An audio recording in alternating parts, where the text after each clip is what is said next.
हो सकता है यहां पर कोई बैठा सोच रहा हो कि भाई गुरुदेव तो मिलते ही नहीं, कैसे सेवा करें। आप कह रहे हो सेवा के बिना अभिमान की निवृत्ति नहीं है। ये गुरु का और सेवा का दोनों का सीमित अर्थ समझने पर ऐसा प्रश्न हो सकता है।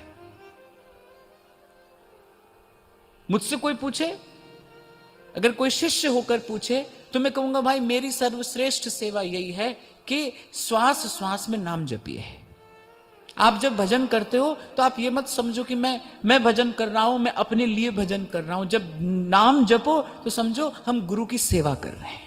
जप भी होगा और वो गुरु की सेवा का जो भाव है वो आपके हृदय को अभिमान शून्य भी कर देगा। भजन करना है, साधन करना है, पर उसमें कर्तृत्व रख कर नहीं करना है। ये गुरु की सेवा कर रहे हैं। जैसे श्री सूरदास जी ने कहा ना, किसी ने कहा ये सब आपने ठाकुर जी का इतना यश गाया, अपने आचार्य के लिए कुछ नहीं कहा। सूरदास जी हंसे बोले नहीं, मैंने तो सब आचार्य का ही यश गाया, ये मेरे गुरु की ही सेवा तो है।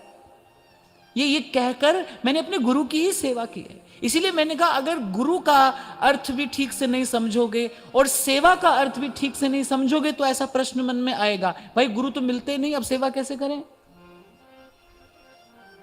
जो ये कहता है ना गुरु मिलता नहीं, वो ध्यान से सुनना, जो ये कह रहा है ना गुरु मिलता नहीं, उसने अभी गुरु को पहचाना ही नहीं।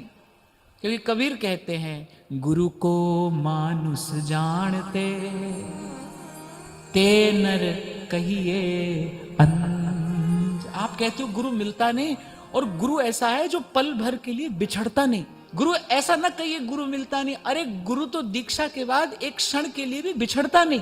वो जो नाम मिला है, वो जो विचार है, ये जो शब्द आप यहां से सुन रहे हो, ये क्या है? गुरु प्रसाद। ये गुरु का ही तो प्रसाद है, गुरु की तो महिमा है। और गुरु और उनकी सेवा, उनके सानिध्य का वास्तविक अर्थ हम समझ लें तो फिर ऐसा संभव है कि एक क्षण के लिए भी गुरु से इधर उधर ना हो, गुरु के पास रहें, गुरु के निकट रहें। यही बात तो सहजोबाई जी ने कही है। क्या अर्थ है इसका?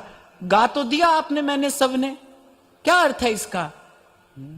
निस दिन गोदी में ही राखो, निस दिन गोदी में ही राखो। क्या अर्थ है इस बात का?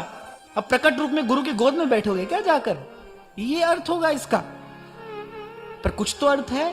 संत कह रहे हैं, सच्चे संत कह रहे हैं, ये बात कह रहे तो कोई तो अर्थ होगा। कह रहे निस दिन गोदी में ही राखो। तभी कहा था मैंने आपसे, शिष्य भाई केवल गुरु के पांव में सुरक्षित है, इधर उधर हुआ नहीं और मति में भ्रम उपस्थित हुआ नहीं। भ्रम का परिणाम है भूल, भूल का परिणाम है शूल। बस गुरु की चरण शरण से इधर उधर हुआ नहीं और मति भ्रम हुआ नहीं। राधिका, कैसी है तुम्हारे सपनों की नगरी? और तुम कैसी हो गुड्डी? कैसे कहें?